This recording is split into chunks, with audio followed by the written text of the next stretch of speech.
কালেমার জন্য যে নির্যাতন নিপীড়ন তুমি তোমার মা হলে, এবার তোমার একটা অগ্নি পরীক্ষা হলো। ওই খানায় কাবা দেখা যায়, ওই জায়গায় 2 রাকাত করে গভীর রাত্রির তাহাজ্জুদের ওয়াক্তে 12 রাকাত নামাজ যদি তুমি তালহা আদায় করতে পারো, আল্লাহ রাব্বুল আলামিন 100টা শহীদের মর্যাদা তোমাকে দিয়ে দিবে। তুমি বলুন না আল্লাহ।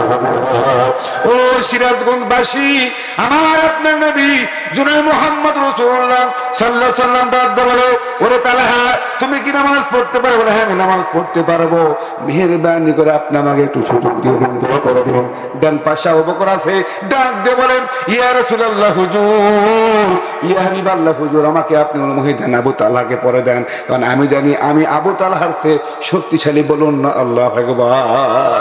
এখান থেকে কি বললেন? আপনার গায়ে বল থাকলে, শক্তি থাকলে ইসলামের জন্য, কালেমার জন্য আপনাকে দৌড় আসতে হবে।